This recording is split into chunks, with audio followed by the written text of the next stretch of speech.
Get the home field advantage every time with Fairfield by Marriott, official hotel partner of the NCAA. Whether you're a student athlete working toward your championship dreams or your team's biggest fan, Fairfield by Marriott has everything you need to get ready for game day. From comfortable guest rooms to complimentary hot breakfast, Fairfield is part of the Marriott Bonvoy portfolio of hotels and official hotel partner of the NCAA. Visit fairfield.marriott.com to book your next game day stay. The United States Border Patrol has exciting and rewarding career opportunities with the nation's largest law enforcement organization. Border Patrol agents enjoy great pay, outstanding federal benefits, and up to $20,000 in recruitment incentives for newly appointed agents. If you are looking for a way to serve something greater than yourself, consider the United States Border Patrol.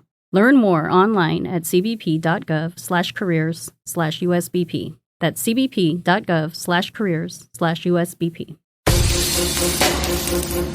Welcome into The Verge, a show which covers the Baltimore Orioles minor leagues. The Verge is part of BSL Radio.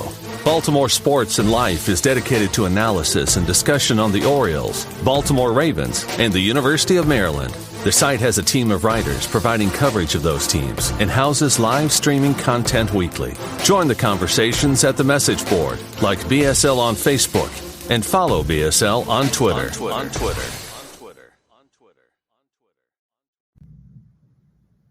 Want to make a podcast? Spotify's got a platform that lets you make one super easily, then distribute it everywhere and even earn money, all in one place for free. It's called Spotify for Podcasters, and here's how it works. Spotify for Podcasters lets you record and edit podcasts right from your phone or computer, so no matter what your setup is like, you can start creating today. Then you can distribute your podcast to Spotify and everywhere else podcasts are heard. Video podcasts are also available on Spotify. With Spotify for Podcasters, you can earn money in a variety of ways, including ads and podcast subscriptions. And best of all, it's totally free with no catch. Ever since we discovered Spotify for Podcasters, we feel like having options like video podcasts and Q&A lets us be more creative on another level. I highly recommend you give it a try. Download the Spotify for Podcasters app or go to www.spotify.com/podcasters to get started. Welcome to On the Verge. This is Zach Sped, joined as always by Bob Phelan and Nick Stevens. On tonight's episode, we're welcoming a special guest as Dr. Stephen Loftus of Baltimore Sports and Life joins us to break down the upcoming 2021 MLB draft.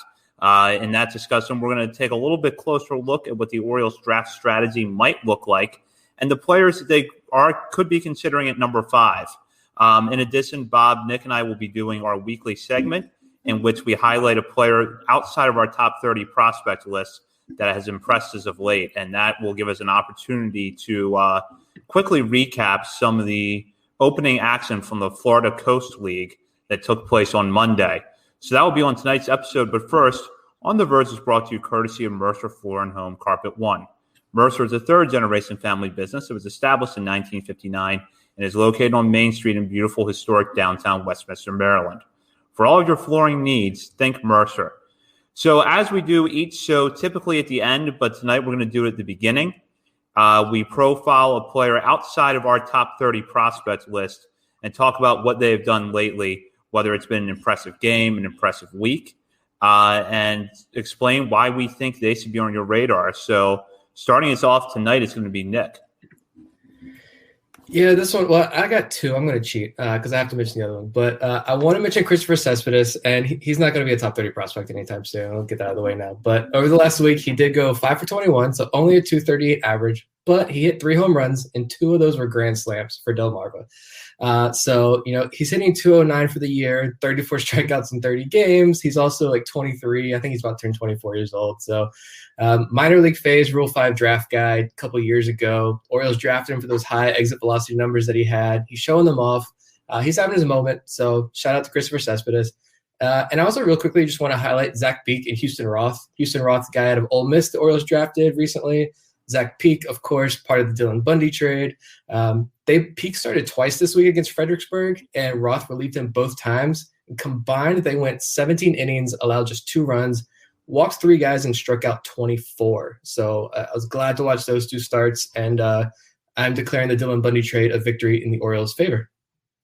Yeah, I would expect Peek to be making an appearance at Aberdeen before long, and then maybe Roth can get that chance to just take his starting rotation spot. Maybe that's what they're doing there. But that was excellent to see. Peak seems to be getting better and better as the season goes on, and his K-strut seems to be getting even better than it already was. So Zach Peak certainly should be on your radar if he wasn't already. My pick for this week is Gene Pinto, who pitched in the Florida Complex League today and made his debut as an Oriole. He was one of the players that the Orioles acquired in the offseason as part of the Jose Iglesias trade. And in his outing on Monday, he went 4 innings, allowed 2 hits, 1 run, walked 2, and struck out 6. One thing to note is that Pinto had not pitched in the United States League before today. His only professional experience was 12 innings pitched back in 2019 in the Dominican Summer League with the Angels. 20 years old, and according to StatCast data that's available over at Baseball Savant, Pinto did touch 94 today with his fastball. So he's been a guy that some fans may have heard of because of the Iglesias trade, but when we've talked about that deal, we've talked more about Garrett Stallings and what we think he can do. Pinto seemingly was a bit of a throw-in at the time, but if today's outing is any indication, we should be paying closer attention to him. Yeah, that was just good to see. Fresh start, young kid, a lot of swing and misses too. He got in that outing. So, I mean, those numbers down in the Florida Complex League now, not GCL anymore, they are what they are. But, I mean, he's a young guy, and which, like you mentioned, he hasn't thrown since 2019. So he's off to a good start. You got to feel good about that. I'm sure he feels great about that as well. Yeah, Garrett Stallings too. It's all about Gene Pinto.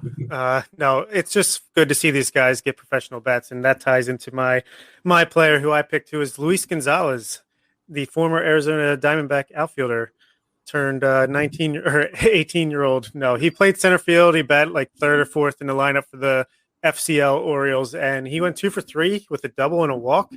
I mean, this is a guy who the Orioles, I think he was the highest paid of that vaunted first Mike Elias international draft signing class for like $475,000, and he was put it all on display today. Obviously, it's just the first game of the season, but just good to see these guys get out there, see these names, and get familiar with them, and maybe even some will just be names that we hadn't been eagerly awaiting, and they'll dominate the headlines before long too. So, just wanted to shout out Luis Gonzalez, Steven Acevedo, and the rest of the international signings, and Kobe Mayo, who hit a ball almost 106 miles per hour, hit a double. It's Mayo season. Get the Mayo jar out, put a quarter in it. I don't know what I'm talking about, but just glad that the league has got started today. Yeah, I was glad to see that as well. Just looking at the rosters that we got this morning, some pretty stacked outfield as far as name recognition goes. A lot of guys we've been hearing about from Matt Blood and Kobe Perez, guys they've talked about. So it's good to finally at least get some box scores. But my offer still stands. If they need somebody to run a video, I'm willing to move. Well, if we can see Luis Gonzalez in that video feed, that would be well worth it. He's certainly somebody that you've been hearing more about leading up to the start of the Florida Complex League, and I think he showed a little bit of that today. So definitely interested to see what he does over the summer. So on that note, now we're going to turn our attention over to the draft, and this will be our final preview before the draft, which begins on July 11th. And joining us on tonight's show is Dr. Stephen Loftus. If you're a reader of Baltimore Sports and Life or you listen to the show regularly, you're familiar with Stephen's work. We always appreciate his insight. And Stephen, thank you again for joining us. Thanks for having me on. Glad to be here. Really excited. 2 weeks before the draft. Things are starting to get fun now. So we did want to mention at the top of the show that you have a new article over at Baltimore Sports and Life today where you updated your draft model. Can you give some of our listeners a background on the draft model and some of the changes you just made to it? Yeah, sure. So the draft model is my version of what every team basically has. Some version of combining all the biographical details, college stats, outside rankings.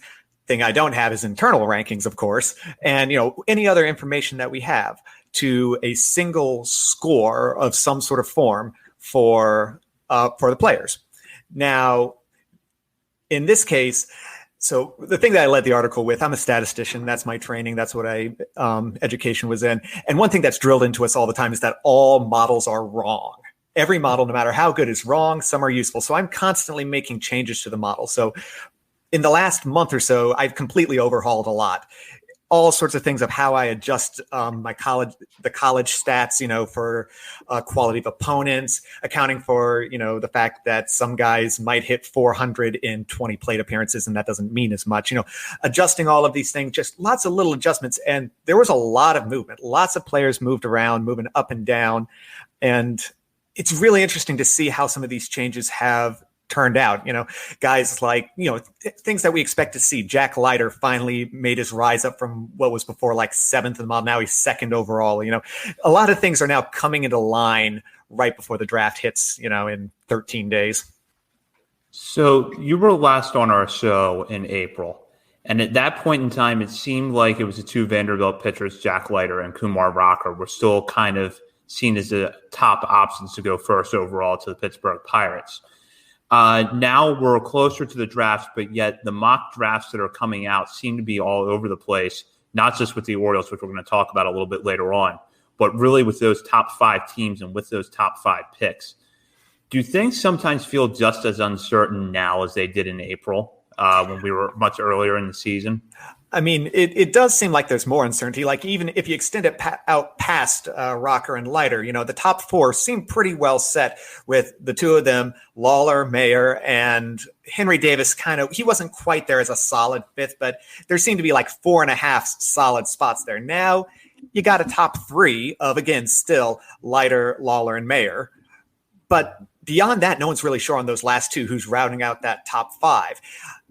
There seems to be a bit more coalescence around, 2 of the other high school shortstop options, with Khalil Watson really kind of rising up there, and Brady House. You could argue if he's a shortstop, but that kind of group of 4 really starting to come into play for pretty much every team in the top 4. It seems like Leiter's pretty well set there in that top 5, but we're not really sure. Kumar Rocker, now the range is anywhere between 4 and 7, it seems, for him. Jackson Jobe, high school, or no one knows where he's going to go. I've seen him as early as, I think the highest I've seen him is 4th overall to the Tigers, which I would personally love to see that, because that opens up a lot of options for the Orioles. But yeah, it seems like there is a little less certainty. Now, in a week's time, I think there will be a little bit. This is a weird year. There's a lot of options that teams could take at number 1. There's not a clear top guy or even top 2 necessarily to choose from, like, when it was Rutschman and Witt. But because of that, there's so many options. I don't think we're going to really see clarity even up till the day of the draft. We might not 100% know where things are going to go. Yeah. To follow that up, I just thought about this, though. It feels like this year, in your opinion, do you think that this year is more just weird compared to last year due to COVID? Wiping out 2020, and that's what's causing a lot of this at the top of the draft? Or is it just the talent level? Like, there's not that clear 1-1. I mean, there's probably some of that in there. We would have another full year of Leiter with more pitch FX data. You'd have another year with Rocker, same sort of thing. Henry Davis might have been able to establish a bit more of a track record, all that. But I do think it's because the talent in this case, this particular, not that there's a lack of talent or anything. There's just not this clear tier of, top 1, top 2, or anything like that. It's a lot more even of a spread there at the top. There's, in a sense, not as much drop off as you usually see from 1, 2, 3, 5, etc., which works great for the Orioles in that sense, because we don't have that top 2 pick sort of thing. So speaking about the Orioles, let's talk Orioles specific now. Every mock draft seems to have someone different coming in at pick number 5. Is this because the draft class is just so volatile at this point, or because you think people are now just they're not sure on how to peg how Mike Elias is going to attack this draft?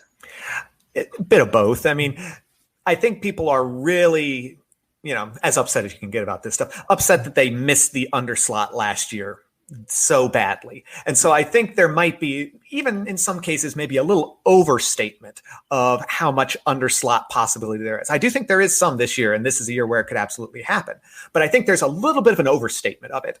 That said, again, combined with the talent and the roughly even nature at the top, it seems like, gives the opportunity for a lot of things to happen. It seems like most mock drafts are leaning Lawler and Mayer some form 1 and 2. Leiter seems to be a popular Boston pick. but we're not really sure where Detroit's going because they have similar sort of thing. They're building from the ground up, very, very much so. They have a lot of options that they could go. I mean, I have seen Henry Davis, I have seen Jackson Jobe, I've seen Khalil Watson, I've seen Brady House go to them. And when you have that many options right ahead of you, that's going to open up so many possibilities for the pick that's right after you because, the Orioles would have interest in many of those same sort of guys. Maybe not Jobe. I don't necessarily see Elias going for a high school pitcher necessarily.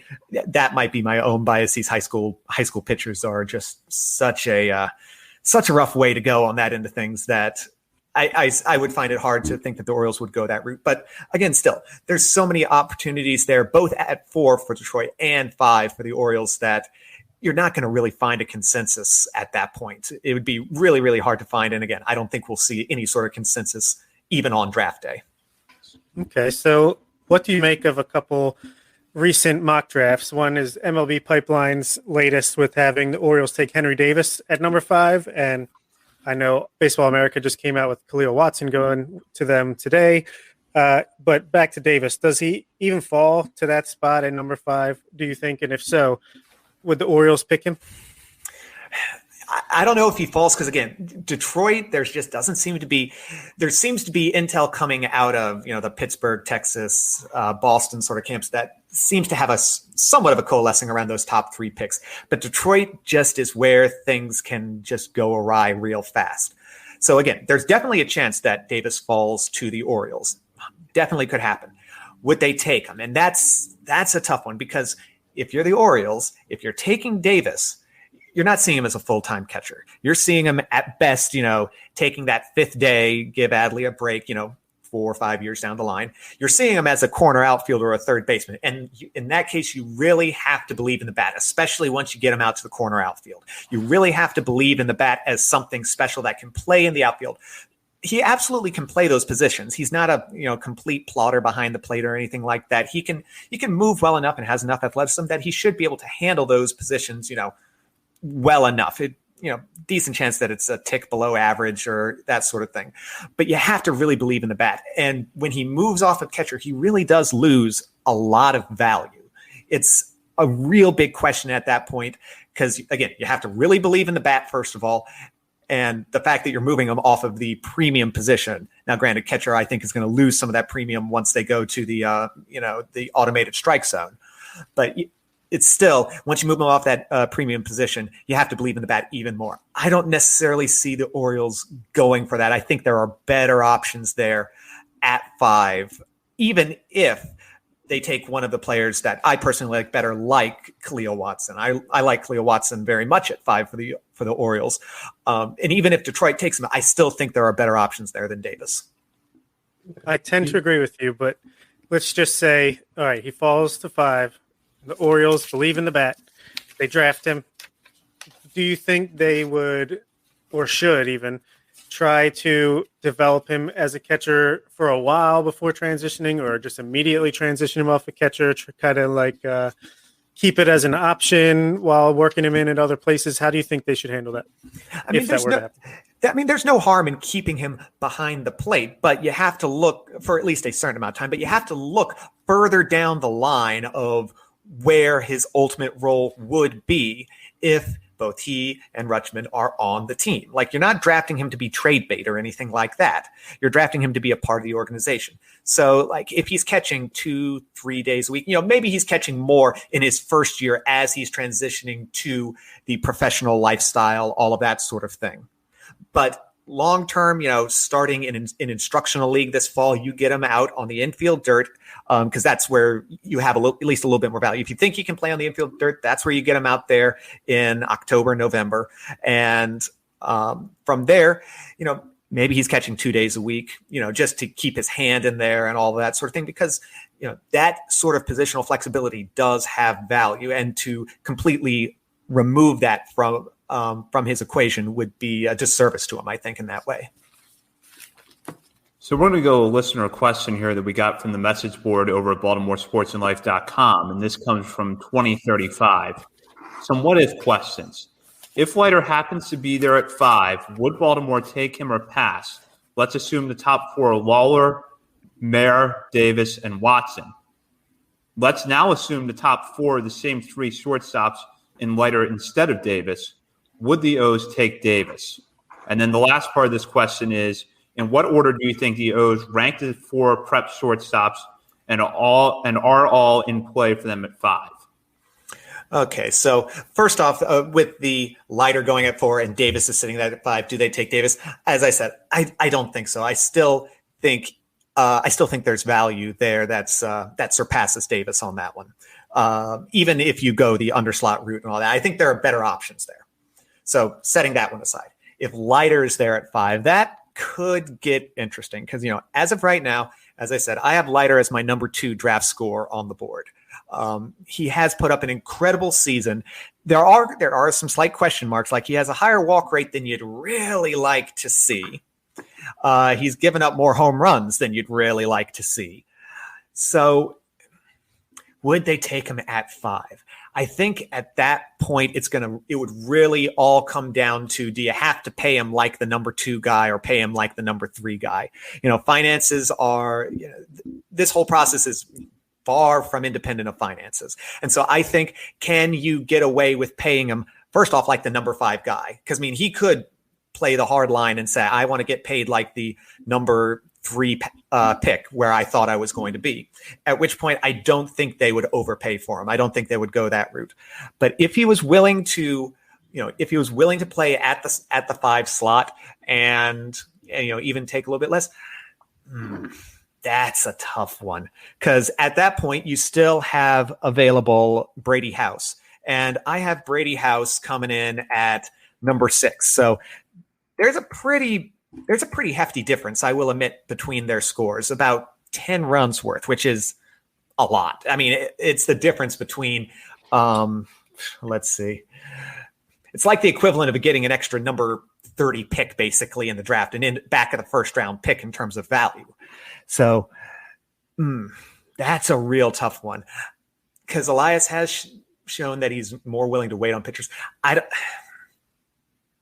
really can't answer that, because that's a lot. In my view, it's a lot of value to turn down. I think, again, assuming he's willing to take the number 5 slot, I think I would pull that trigger, but I don't know if Elias would necessarily. So that question really all comes down to money, and that's something that we can't necessarily, unfortunately, know. And then let's see, the last one was ranking the 4 prep shortstops from the Orioles perspective, I believe, on that one. Yes. Let's see. Do we want to do that, or do we want to come back to that one? I can take it now or later, either way. We can go ahead and do it now. Okay. Let's talk about these guys now. Yeah, sure. They're the top guys, and they're probably going to be the guys that we're talking about in 13 days. So you could go back and forth on Mayer or Lawler. Me personally, I have Mayer at 1, Lawler at 2, and then I have Watson in House, only because I don't know if House is really a shortstop. Like, I think he's going to be able to play sufficient shortstop, but I don't know if he's going to stick there long term. There are a lot of people that think he can. If I was sure that he was going to, I would probably put him above Watson. But because there's that question, I would knock him down. I would knock him down just a peg on that one. Are they available at 5? Lawler and Mayer, I don't think there's any way. I don't think they're in any way, shape, or form making it to the Orioles at 5. And if they were, they would be well within their rights to command a number 1 or number 2 bonus. And again, I don't think the Orioles are paying up on that one. Watson definitely has a chance. I think it's going to come down to Detroit again, and I would love to see Watson fall there. I have Watson, I believe he's number 5 on mine. Number 4. Kumar Rocker's number 5. Watson's number 4, and I would love to see him with the Orioles. And even better, you could maybe even get away with paying him a little bit, not much, little bit under slot, since he's ranked 6th by Baseball America at that point. It is 6, right? It is 6. Okay, yeah. So you might be able to get him to take just a tick less, even a couple $100,000 that you could put to later round picks or something like that. House absolutely in play, no question. Tigers are another one that could be interested in him, but if the Tigers take him, then Watson's available, and I'm perfectly fine with that. So Mayer and Lawler, out of play. There's no way. Watson and House absolutely in play and should be given very careful consideration. The Orioles do seem to like him. Elias has been at their games, been present there, and there's been a lot of buzz connecting the Orioles to those 2 guys. So it'll be interesting to see where that kind of goes. I want to Since we're talking about those guys real quick, I just want to, can you expand on Watson as a player a little bit more? Like what you see out of him, what he brings to the table, what he projects as. I was reading a little bit about him today because the high school guys, like I'm relying on you and your appearances on the show for this information. But Watson does seem like a guy that I quickly fell in love with just reading reports and watching some videos. I like his flash on the field. I like his personality. He's not afraid to show. If you listen to this show, you know I love those types of guys. But there seemed to be like, is it more – what I was reading was, is it more power tool over a hit tool type deal? Is his size an issue? He seems like a smaller frame guy, but a lot of people don't seem concerned about those issues. So I guess can you just talk about who this Watson guy is? What kind of player is he? He's an interesting guy because he is, yes, a little, comparative. He's 5'9", but he's not, skinny or anything like that. What he really brings is fast hands, real good hands. I mean, I'm not sure what type of grade I would put on the hands. I haven't seen like quite enough of good video to really good a gauge on it.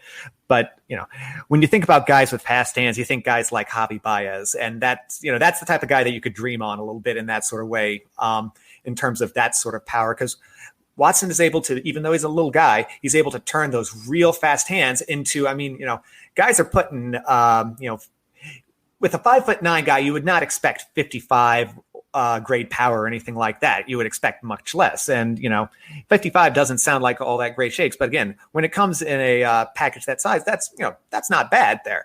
And the hip tool, it works well enough. There's some debate. Is it, average? Is it plus? Is it, half plus sort of thing? But in any event, it works well enough that the power in game can play. He's a great athlete. He's able to run. Some guys have seen apparently like 70 grade times off of him. Now there's some worry like, can he stick at shortstop? Does he move to second base or center field? To me, heck, if he moves to center field, I'm fine with that. That's still a premium position. But from what little bit I've seen of his infield work, and again, it's minimal video, it looks like he has the tools to stick. I think he has enough arm to stick at shortstop. And so again, it's not 70 grade power. It's not Brady House power or anything like that, but it's a better hit tool than Brady House. And, it's a guy that I think could play. It's a guy that I think could do good things, even in that kind of small package that he is indeed. I saw the Jazz Chisholm comp. Sorry. I saw the Jazz Chisholm comp and I got excited. So yeah, no, that's not a bad one either. Yeah. So kind of pivoting back for a minute to pitchers, and we've talked a little bit how it seems unlikely that Jack Leiter is going to fall to number 5, but it's looking more likely that Kumar Rocker could be available at that spot. We've heard about some of the concerns with Rocker this spring. If he does fall to number 5, what reservations are surrounding him that may make the Orioles or any other team pass on him? Okay, yeah. So Rocker's been, of course, in the discussion the whole year, came in ranked number 1, whole deal. The best comparison, or not comparison, the best summary I've heard of this is that there's basically 2 Kumar Rockers. One of them sits at 90. One of them's fastball sits at 94 to 96, can top out at 99, and has a possibly like double plus slider sort of thing. That's a top 3 pick. That's at worst a top 5 pick. Then you have the other guy that sits 91 to 93, tops at 96, still a plus slider, but we're not talking double plus. We're talking like a 60 slider or something like that. That guy is a first round pick, not top 5, but still a first round pick. So the problem is you got to pay him like the top 5 pick if you're taking him pretty much. Maybe if he falls to 7, which, we've seen in several mocks, maybe you're able to get him at 7, but that's going to still be a tough ask given where he started the year. And the fact that he has a near untouchable statistical profile. He has a better walk rate when it comes down to it than Jack Leiter, and Jack Leiter is supposed to be the one with the better control command, or at least that's the kind of initial thought that people were thinking when it came into the year. Kumar Rocker has better in that regard. He's had a big College World Series. He will be going 24 hours from now, I guess. The Vanderbilt Mississippi State game should be just starting right now, actually, and he'll be going in game 2. Leiter's going tonight, and if he puts in a big clutch performance against Mississippi State tomorrow, that could pump him up a little bit, possibly. But just the questions are going to come down to which rocker do you get. Sometimes if you're really looking at him, sometimes it looks like the delivery might have a little bit of effort in it, which, can bring fears of a reliever sort of profile or anything like that. He's going to start. He's going to have one of the longest leases we've seen in a long time to be a starter. But those are the things that are going to cause teams to pause especially in the top 5. When you start getting into the, 7, 8 range, that's when you can start being comfortable with, okay, do I take the bet that he's the top 3 guy or just merely a first round pick with the potential that's back there that he has flashed many times over the course of his Vanderbilt career? On Leiter, real quick, you've been there working with the Rays. You've been at these games, talked to these scouts. Leiter's game, his last outing when he went, 120 something pitches that last outing. I'm just curious, are teams watching that and freaking out, pounding their head on the table when they saw him go back out there for, I think, the 8th inning? I can guarantee you they're not necessarily thrilled. I mean, he's probably not going to pitch this year, I'd bet. After, he's probably going to get signed. Maybe we'll throw an inning or two, but how many innings is he up to this year? He's got to be over 100 by now. Let's see. But regardless, no matter how many innings he's had, it's a big ramp up from last year. It's a big change from last year. Yeah, he's should have just topped 100, or he's going to top 100 innings tonight if he hasn't. But again, he's probably not going to pitch this year because teams are just going to be real careful with him. So even with these longer outings, it's not great, but given the longer term view, it's assuming that things don't go awry tonight. Of course, it's probably not the worst thing in the world. I mean, tonight's going to be his last college start. So we'll just see what happens from there. But I don't think teams are just absolutely killing themselves about this. That was a fun conversation to watch unfold on social media. But with Rocker, it seems like it's, I don't know, maybe just a lot of prospect fatigue. I've heard people talk about that. It's Rocker's been the presumed 1-1 for 2 years now. So it's all right, we want to see him. It's this prospect fatigue setting in. But I heard a good point, and I'll credit the guys over at Prospects Live were talking about this a couple weeks ago. When they're talking about bringing the Orioles and bringing Kumar Rocker in to see what the Orioles have done with Grayson Rodriguez and D.L. Hall and Kyle Bradish even this year. I guess for anybody who wants to comment on this, if the Orioles brought in a Kumar Rocker type pitcher, what could they do with him? And how are we going to be able to sell this to the fans that the Orioles pass up on a guy like Kumar Rocker if he's there? I mean, they have done incredibly wonderful development work, and you all know better than me on this one because that's what you all look at. You've seen the results of this, and no question they could do this. But with the draft, it's all going to be a question of value. The whole enterprise is a question of value. Is there a better value? Rocker is, as again, number 5 on my rankings. He has a score of, 26.97, just shy of 28, which basically is, the way the score basically is, that's the expected number of runs above replacement. So you're looking at a 2.5, 3 win player on average when you're looking at him, depending on how the runs above replacement wind out over the years and all that. But that's what you're looking at when you're drafting him. But is there going to be a better value? Is there a higher ceiling? Khalil Watson's right ahead of him at a score of just a little bit above 28. But the thing is, Watson is younger and has a higher ceiling from a score perspective. Watson has a ceiling of Rocker, I think, if I remember correctly on these scores, because I looked this up because I was thinking about this recently, Rocker has a ceiling from the score perspective of a 5-win guy. Watson has a ceiling of a 7-win guy. And it's all a question of value. And so is Rocker the right value at that point? Is Watson the right value? Because, again, pitchers are inherently more risky and inherently less, from a pure wins above replacement level, less valuable. So I would give the Orioles development team a better chance to turn a different pitcher, to turn a 4th rounder into a 5-win pitcher than a 4th round shortstop or a 5th round shortstop into a 7-win type of Khalil Watson's possible ceiling. So there is one follow-up question I have on Kumar Rocker. The example that I keep going back to is the year that Mark Appel was expected to go number 1, But the Astros took Carlos Correa. Appel falls to the Pirates, decides I'm not signing, bets on himself. And for him, it paid off in the sense that he was the number 1 pick the following year. You've talked a lot tonight about the bonuses and whether or not you're going to have to pay up. If you're the Orioles and you think Kumar Rocker might bet on himself and we have to go over slot at number 5 to get him, do you draft him? And would Rocker take that path? Ooh, that's an interesting one. Again, everything is so much in context. It depends on who you're pitting Rocker up against. If you were pitting him up against Jack Leiter, who was willing to sign for the same money, you'd probably take Leiter at that point, just comparing the two. I don't know if the Orioles would go that route. Again, pitchers have a lot of questions. But that is the bet.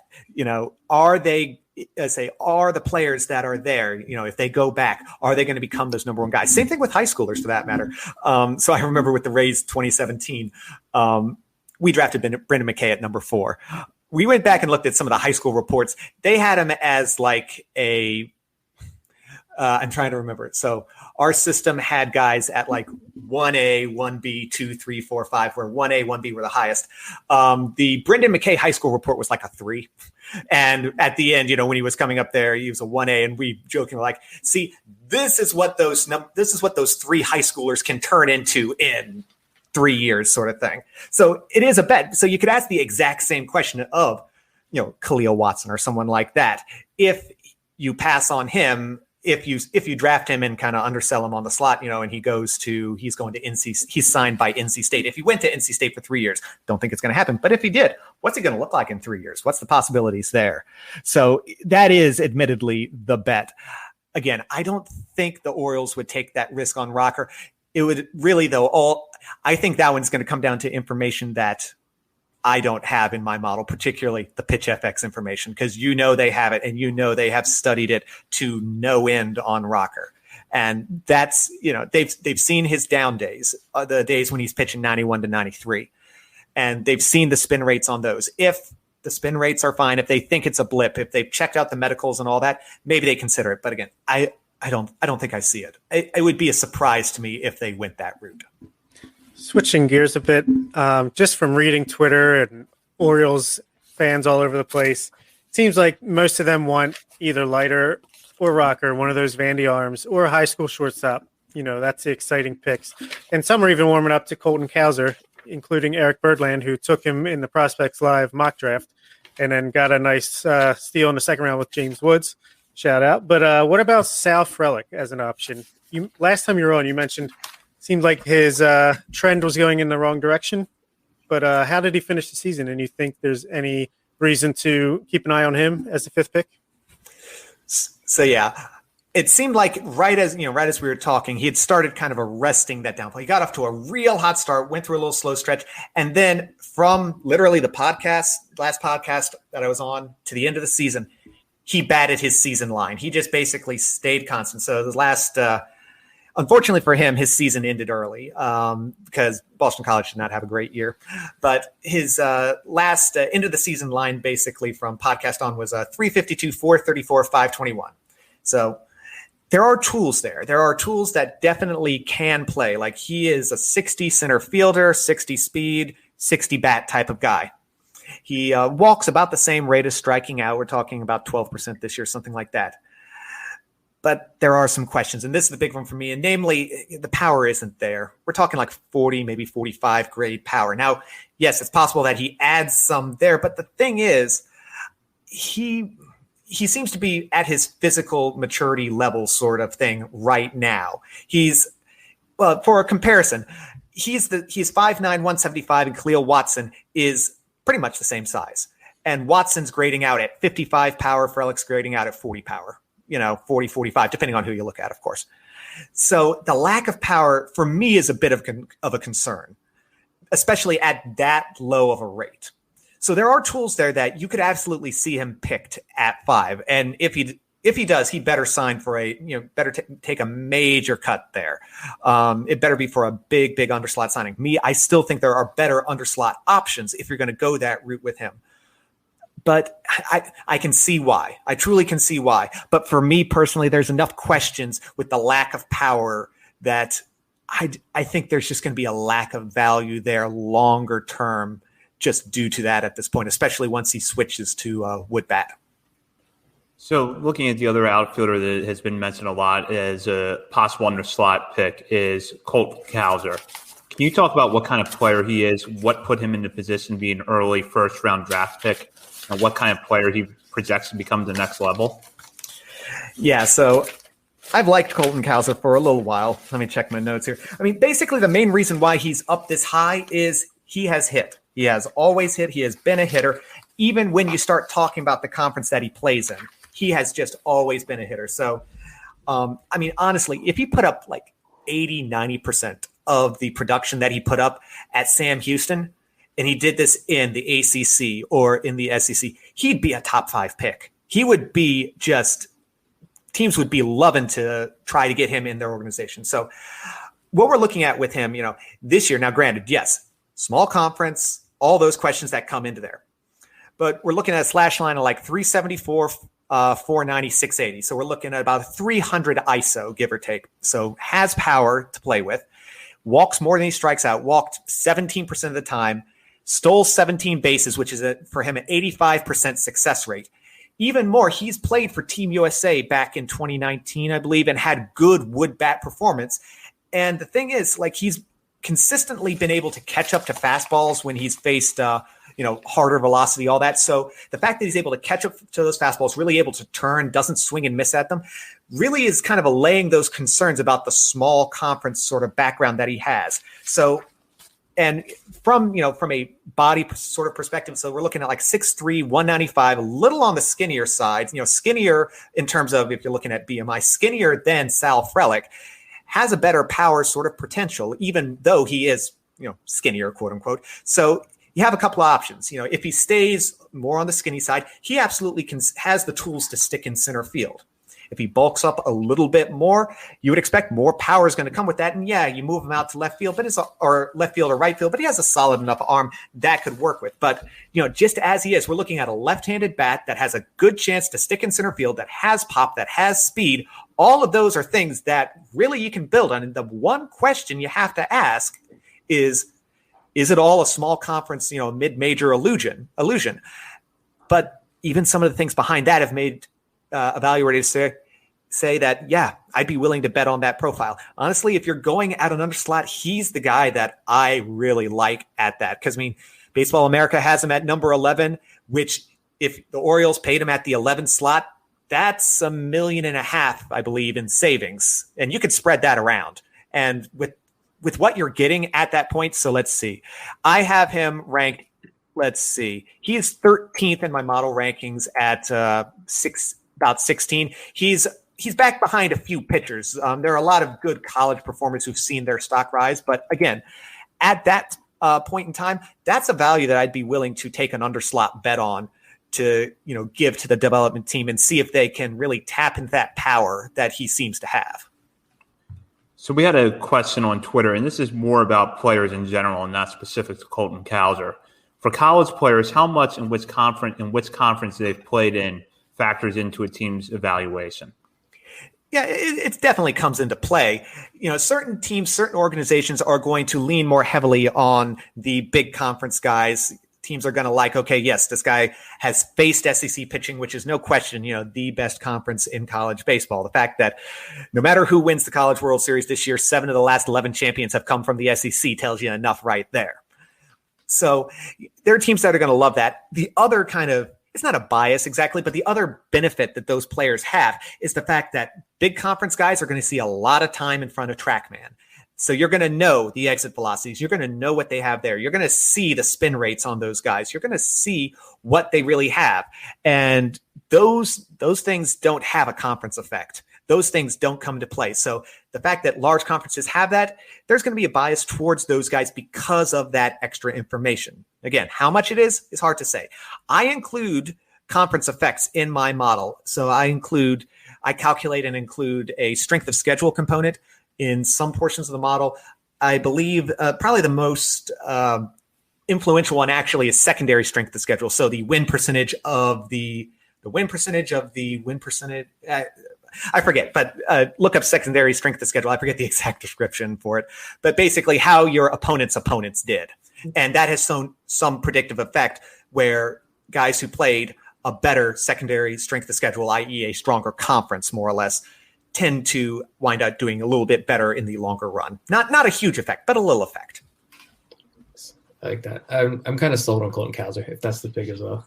I'd also heard that, I think it was, I can't remember where I was listening to this to give them the proper credit, but I guess it was on fastballs 97 and up. Cowser was the number one hitter in the country, had the highest averagings. And we had Eric Longenhagen on, a lot of guys that we seemed kind of excited about. His first comment was like, well, yeah, they can't hit high fastballs. Right. So, that's. Now, admittedly, it's going to be interesting, to take this to the major league side of things, with the whole crackdown on the sticky stuff and all that sort of thing. How players are evaluated in the draft is going to probably change at least a little bit. It might take a little longer, but there's going to be probably repercussions, not only at the major league level that everyone's talking about, but also in the amateur realm as well, not only in terms of the literal player performance themselves, but how they're evaluated. So maybe that's less important later on because, high fastballs aren't as devastating as they used to be, but it's still something that I would, given all the options, I'd still like to see that out of a player because, it's going to take a while for that to come out of the game, if it does at all. So talking big picture strategy in here with the Orioles and Mike Elias, is there enough evidence that Mike Elias will definitely go underslot like a lot of Orioles fans seem to think? If he does, do you think this is a bad thing in this year's draft? There seems to be a lot of negativity in Birdland right now at the major league level, and that seems to be drifting into the rest of the organization as a whole, which seems kind of unjustified, starting a bit of a civil war on social media. But big picture strategy there. So, as I said earlier, I don't think there's enough evidence to say that he's definitely doing it. I think there's might be a little bit of overestimation of that. I definitely think it could happen. But I think there's a little overestimation of that because everyone got burned a little bit last year. Everyone was not necessarily expecting that. So because everyone missed on that, I think they're upping the chances of it a little bit. I kind of see a bit of a drop after the first 6-7 guys, really. Really after Brady House, I start seeing a little bit of a drop there. So unless you're really going to go for the underslot, I don't necessarily see, there's so many different routes that they could go. But again, I don't think it's a guaranteed thing because you look at, everyone wants to cite the Carlos Correa pick. Everyone loves citing that. And yes, it was underslot, all that sort of thing. But the thing is, prices are set externally. Prices are set by what everyone else is willing to pay and by, external factors. Best player is an internal thing. And the high school shortstop is one of the best demographics. No question. So in front of Correa that year, you had Mike Zunino. College catchers, they do all right. 4 college pitchers. Pitchers are variable. I could easily see an argument where, yes, Byron Buxton's number 1, but Carlos Correa is number 2 and not off by that much. And you'll even look at, some of Elias's, some of Houston's picks after that. The Mark Appel, the Brady Aiken picks. All of those guys were best available. Alex Bregman, you picked him at 5. Wait a minute. They pick him at 5 or 8. Well, he was a top guy regardless. And again, with shortstops, you absolutely have a lot of value there. He has a history of taking the best players available, as well as occasionally going underslot or what would seem to be a underslot option. But again, you have to always remember that those are external things. And as the negativity goes, try to keep the negativity to the major league roster. It's not fun sitting through what we see every single day in, day out. It's not fun. But the development system is going well. Yes, you can be mad about the incentivization of tanking and the like and all that sort of thing. But, direct that to Major League Baseball, who has such a system in place. And hopefully the next CBA will take measures on that. Try to keep the negativity focused on where it's going to be, namely Major League team to a certain extent, and to Major League Baseball for essentially enabling the practice. But this is the time for hope, for having a positive outlook, because there are a lot of great options in this draft, and the development system's doing their job. If you want to try to look at the silver lining of all the losses of, next year's number 1 pick, Elijah Green, he's being touted as the best prospect since Bryce Harper. Wouldn't you like to have that sort of, and he's a high schooler, wouldn't you like to have a shot at that? Yes, it sucks, but, keep the negativity focused on where it deserves to be. All I know is Arizona needs to start winning ball games. All right. Amen. On to another underslot option, which we have seen mocked in some places to the Orioles. Harry Ford, another catcher, this time a high schooler. He has a profile that isn't very common with prospects. It's a high school catcher who many people think can stick a catcher, but he's also athletic enough to move around to other positions and have success. So kind of similar to the Henry Davis discussion. What if the Orioles were to go underslot and take him there? What would be the game plan, do you think, with a guy like that? Okay, so the athletic catcher is a really interesting demographic, especially the athletic catcher who can play, outright premium positions possibly. And there is some history of this, like Dalton Varsho, Connor Wong in 2017, Dylan Dingler last year from Ohio State spent time in center field in his first couple of years, Will Smith back in 2016. But the thing is, the high school catchers is a real tough demographic if you look back at it historically. So since 2009, which is where I start training my model, there have been 17 high school catchers drafted in the first round. 5 have made the majors. They've combined for 416 at-bats with 1.5 career wins above replacement across all of them. That's pretty rough. Now, that's not to say Ford isn't necessarily an option. Now, if he's drafted, you can take send him off of a catcher to another position if you see him as a center field type of guy, because he apparently is a true 60 runner sort of thing. He's not, clogging up the bases or anything like that. But if you draft him at catcher, it would be a slow development at catcher. Apparently, he's a little rough around the edges, and most high school catchers generally are. It's very rare that you see a very advanced high school catcher, it seems, from a defensive and pitch handling and staff handling point of view. So it would be a slow catch development, and it would be, he might be, it's hard to say where his center field development would be. You could say that it's easier to pick up than catcher. I'm sure there are career outfielders who would say differently, but let's give catcher its due. It's the hardest position on the diamond to really grasp. So you would have to assume that his development would be a little bit faster. So his score right now, where I have him, is at 13.3, which is 17th overall. It's not necessarily a risk that I would want to take at 5. That said, if you go underslot with him with Colton Cowser at 5, he could be someone that you might try to overslot and, kind of pay down at 41 maybe, because that $1.5 million very conveniently takes that 41 up to around, well, it depends on, again, how much of a haircut you can get the guy to take. Let's see. Let's see. $1.5 million would get him up to, around slot 15 to 19, which is right about where he's ranked in Baseball America. So he could be an overslot guy. I'd feel much more confident, much more comfortable with him as an overslot guy than as the underslot option at 5, me personally. So it's, Ford is a name to consider, I guess, for this next question, which is if the Orioles go underslot at number 5, who would be available for them and their overslot bonuses? They have 4 of the first 76 picks, including 5, 41, 65, and 76. Okay, so breaking this out, at 41, yes. Ford's right on the cusp of the, $1.5 million, assuming Cowser assuming you pay the guy the 11 slot, if it's Cowser or anyone else, assuming the guy takes the 11 slot. That's $1.5 million, give or take. And at that point, Ford is right on the edge of making that possible from 41. Really, anything between slots 15 to 19, any guy in that area, that's the slot that you'd be looking at paying a guy for if you upped 41's bonus by $1.5 or so million. So Ford's there. Joe Mack's another high school catcher, although they think he's at catcher and much more likely to stay at catcher. So he's a little less likely. Bubba Chandler could be interesting. Bubba Chandler, two-way player. He'd be the number 21 ranked guy as a shortstop, number 22 guy as a pitcher.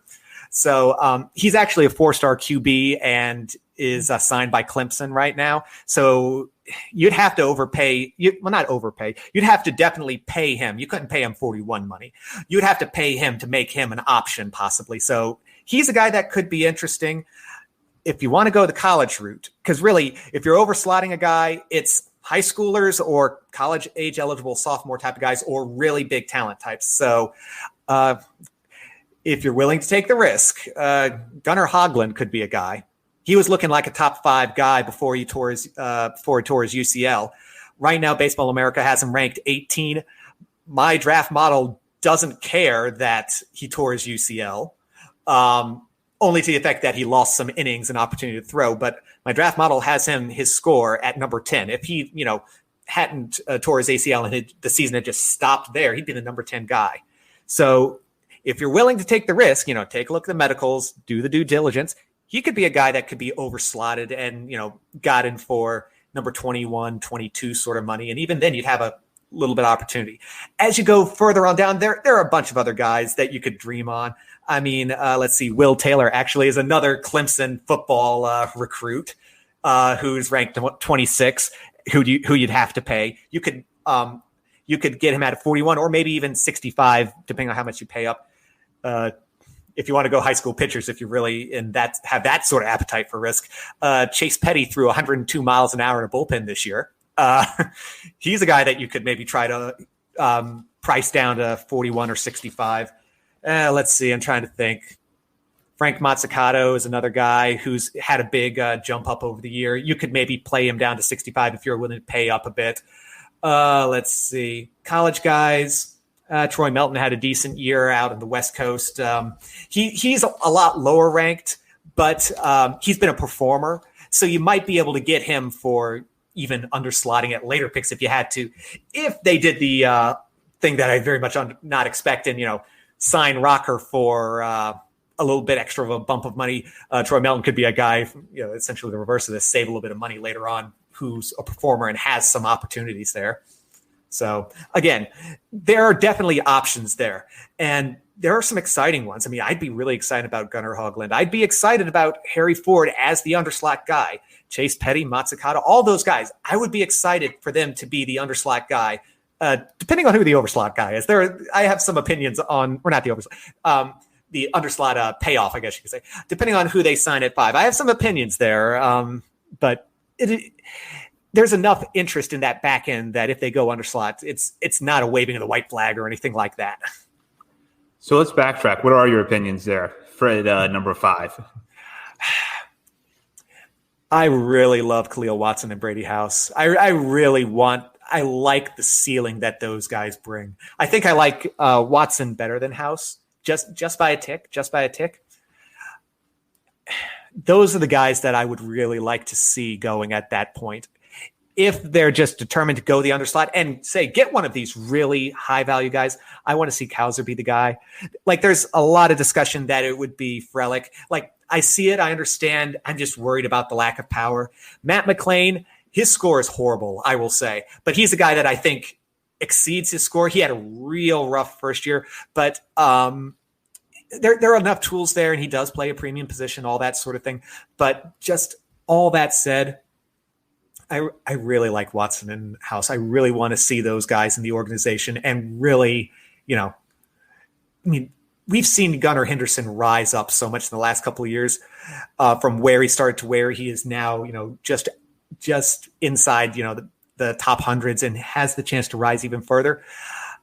While that's great and all, Watson has a better floor, I think. Watson and House both have a better floor and a better ceiling. I think they can be a lot, and I really want to see what the player development could do with those guys.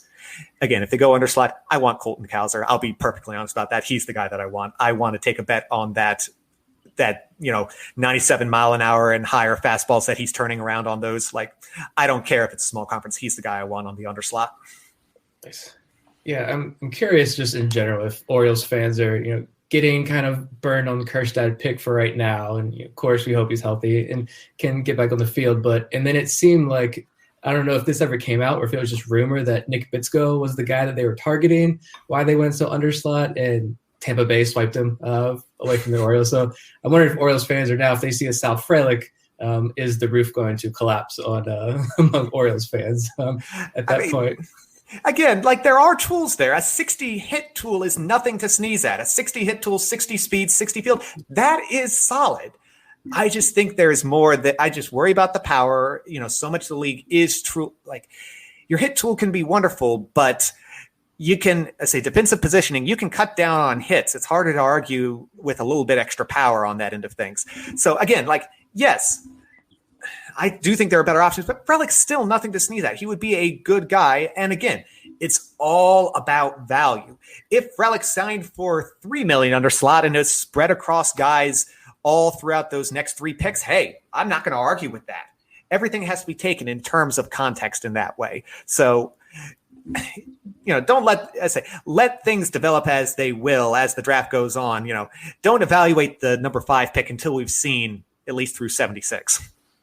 So I think we can answer this next question on the timeline about ranking the top 4 prep shortstops from the Orioles' perspective. But is there anyone outside of those 4 that could be a surprise pick in this range? In the top 6 sort of range? Yeah. Ooh. Jackson Jobe could move up a little bit. He's 8. It's not that big of a jump. But there are people who, again, it's the whole thing of, well, this is what the lower ranked high schoolers, he's in number 8 right now. In 3 years, he could be the number 1 pick, and you get on that on the relative ground floor sort of thing. So there is thoughts that he could be, when it's all said and done, the best for best, the pitch, when it comes down to pitch for pitch, the best guy out of the whole, best pitcher out of the whole draft. There is thoughts of that. So he could jump up there. Any other guys that jump into that top 6 range, I think are more there for the financial concerns than anything else. Jobe is the guy that I think could jump into those top 6 picks and it be truly I think this talent is just that high, is just that highly ranked, and that ceiling is high enough that he makes me want to make that jump. Anyone else, it's a little bit more, in my opinion, of a stretch. Just due to the question marks that exist. Again, Sal Frelick would be that guy, but I think there's going to be questions about the power and all of that thing. Maybe the exit velocities are better than the underlying numbers suggest. With a 170 ISO, you would not expect an average 95 mile an hour exit velocity. You would not expect that at all, even with aluminum bats. But maybe they're better that teams are willing to take that bet. But really, it's just Jobe that I think could jump in there. All right. Well, how about a late round sleeper, maybe outside of the top 5 rounds or so?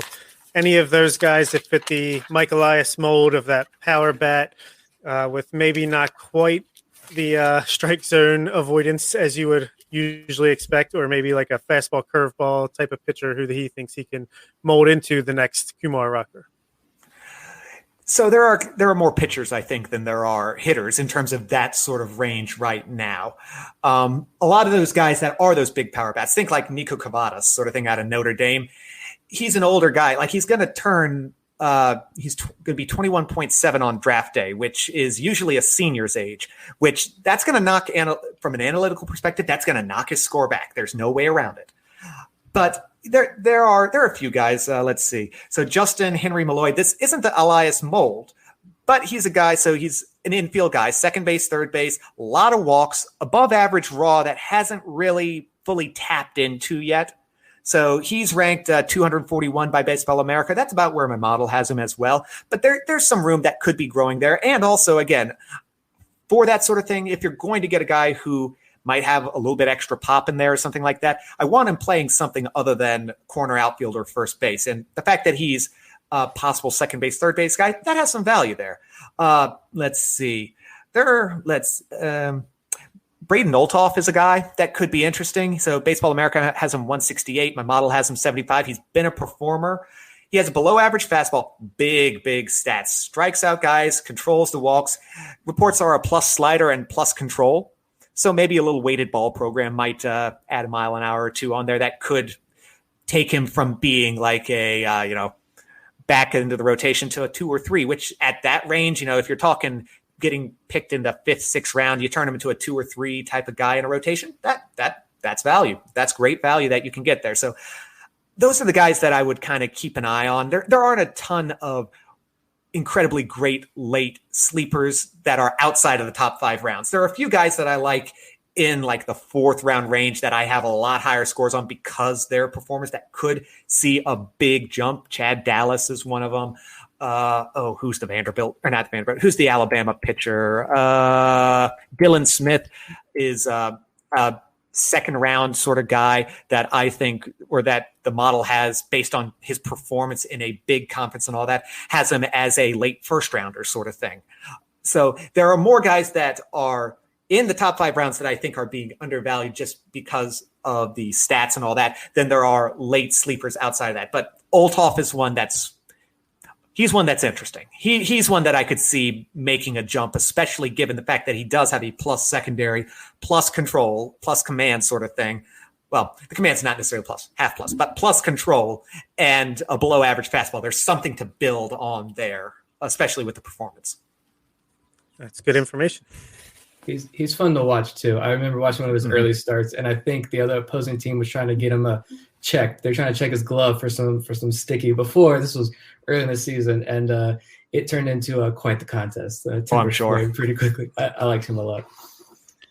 So, Steven, I'm going to put you on the spot here. Who would you take? You're the Pirates now. We're going to pivot over to this number 1 pick.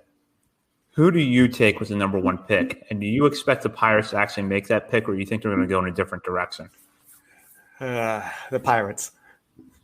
I should have called it. So I have a cousin's husband who lives up in Pittsburgh. He's a high school baseball coach. I'd be curious his opinion. He actually he coached Dan Altavilla in high school before Altavilla became a first-round pick and faced Brendan McKay. So he's seen good players and all that. I'd be very curious his thoughts on where he wants the Pirates to go. But if it's me, let's see. I'm torn between, even if Leiter is the number 2 on my board, I'm still torn between Lawler and Mayer. And I think I have Mayer above. I think I look at the grades that people are putting on the 2, and Mayer has a tick more power, 55 power compared to Lawler's 50. Same sort of hit tool. And they say Mayer might be the best defensive shortstop. And the thing that people are really playing on for ranking Lawler above Mayer is Lawler is a better athlete.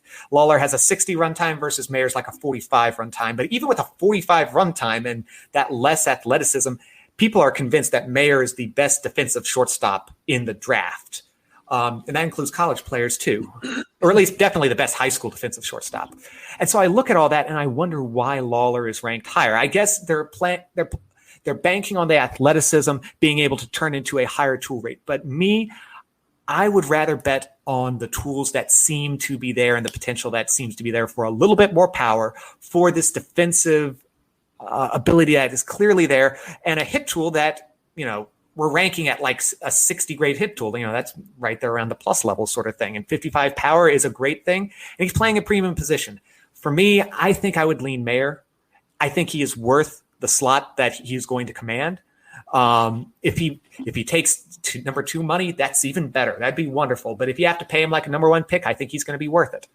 That said, still try to negotiate with him, of course, like you'd be a fool not to. But do I think the Pirates?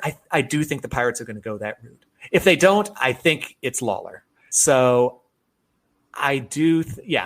I would lean Mayer, and I think that's who he's going to. I think that's who Pittsburgh's going to lean towards as well. So we have a listener question here. Sim contributed over on YouTube. Elias has gone light on pitchers in 2 drafts. Do you believe this is his philosophy or the strategy he had to adopt due to the inventory in the system he was presented with?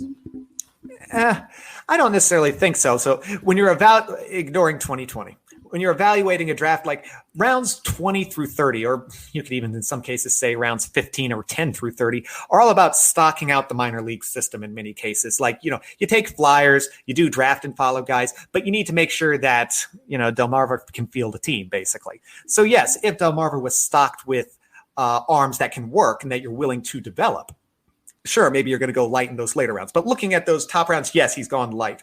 I think it honestly is in many cases because, there were a few guys there, but I think it has more to do with the talent that was presented, the fact that pitchers are a little more variable, the fact that maybe you can get a pitcher who is serviceable in the 15th round, whereas hitters, it tends to fall off a little bit more. You get a guy, starter out of a small conference in the 15th round, you convince him to drop his 3rd pitch, focus on 2 pitches, suddenly he's a credible reliever. There is more ways to get value out of pitchers later. So I think it has less to do with the system that he was presented with in terms of when you're looking at the top end of the draft. than and more to do with the overarching philosophy that he has, again, rather than the inventory that was there. I have one more question then. We kind of end it with this, I guess, maybe. You're sitting down on draft night, put you on the spot here. You're sitting down on draft night. How are you hoping this board falls to the Orioles in your dream scenario here? I'm hoping, so the top 3 picks, I'm fairly confident, some form of Mayer, Lawler, Leiter. So that aside, I'm hoping the Tigers take either Davis or Job. I really don't care which. I just really want Khalil Watson or Brady House to both fall to the Orioles. That's how I hope it falls. I want to see those 2 guys in the system because I want to see what those 2 guys can bring. I'm fine if it's Colton Cowser for the underslot. I can be flexible with the other underslot options, but if they win underslot, I really want to see Colton Cowser. And for the rest of the draft, I'd like to see pitchers who have plus secondaries, good command, good control. Maybe they need a little bit more work on the fastball. I think fastballs can be worked on a little bit more than secondaries in many cases. I'd like to see an established breaking pitch, maybe the inklings of a changeup and a fastball that, you can add a few miles an hour to. And I want to continue to see up the middle athletes who can have the positional flexibility to move around. And I'd kind of like to see someone who can eventually be a second baseman. All right. It seems like we have one last listener question here. It's from Orioles_tweets on Twitter. And he says, Henry Davis seems like he has great makeup. How much do teams value that at this moment in time? Do you think, is that going to make or break? Is it more of a tiebreaker or is it valued a little bit more than that? I'd say at most it's a tiebreaker. Like there are going to be guys that there are definite stop, red flags, stay away. And it's going to vary by team. There are going to be some red flag guys that you just take them off the board. That said, DL Hall had questions going into 2017. There were a lot of questions about DL Hall going into 2017 about makeup and the like. And I'm sure Orioles fans are thrilled that he fell to the Orioles. And there was a certain level of falling. And that he has developed like he has. But again, makeup isn't necessarily everything. At most, it's going to be a tiebreaker. And in some cases, we have to remember, especially with high schoolers, these kids are 18. Like, they're going to do some growing up, or at least hopefully they will. If there is a certain immaturity level, hopefully they will do some growing up as they're put into a professional environment and surrounded with professionals. So at most, it's a tiebreaker. But even so, as a tiebreaker, it's not the be all end all. And there are going to be guys that have those sort of questions that 2 years down the line, you're going to wonder what the heck was that about? So, Stephen, thank you so much for your insight tonight. Can you give our listeners where they can see your work outside of here? I know you're a co-host at The Warehouse and contribute to Baltimore Sports and Life. So can you tell our listeners where they can see your work? Yeah, sure. So I generally update my scores. Well, they're going to get updated a bit more. Let's see. I mean, basically, anytime Baseball America updates their rankings, so that'll probably happen at least one more time.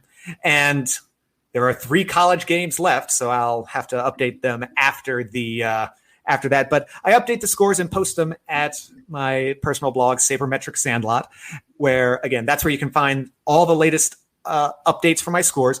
In the next few days, this has been a year-long project, but I should finally have individual player pages where you can dig into, okay, the fact that specifically, let's see, Marcelo Mayer has a score of 34.42. When you break it down, that's 18.5 runs above replacement with a replacement level of 18.8, positional level of 0.75, and a 90% chance of making the majors in his career. Breaking down all of those individual components. So I should, hopefully, fingers crossed, have those player pages up and running by the end of the week for at least like the top 100 or 200 players. If I'm lucky, maybe I'll even get the full 500 that I have scores for right now. But that's where you can find all of my updates. I occasionally will post a blog post there on something. I'm in the process of working on an article about the underslot question from a more holistic view beyond the Orioles. So that should be interesting, and I'm sure will be of a lot of interest to Orioles fans given the team's history, shall we say. Well, Stephen, we always appreciate your insight. So thank you again for joining us. And before we completely wrap up for the night, Bob and Nick have some news about our upcoming shows, which are going to be big ones. Go ahead, Nick. You booked it. You go ahead. You announce it. All right. So for our 50th episode next week, we are going to have Matt Blood, the director of the farm system, on the podcast. Much like this, probably be an interview show, but hey, get your questions in now. Start thinking, because if anyone has answers to the questions we have as Orioles fans, it's probably going to be that guy. Well, and Bob, thank you for the work you did to put in that guest booking right there, and we're really looking forward to having him on, and we really appreciate Steven's time tonight. We'll be back next week with Matt Blood, the Orioles Director of Player Development. In the meantime, you can continue to follow us on Twitter at BSL on the Verge, and check out BaltimoreSportsAndLife.com, where Steven will have updates to his draft model and has a new one today. Bob has 2 new pieces up on the site you should check out, and Nick and I will, of course, be posting there. And be sure to hop on the message board and join the discussion. For Stephen Loftus, Nick Stevens, and Bob Phelan, this is Zach Spedden, and you've been listening to On the Verge.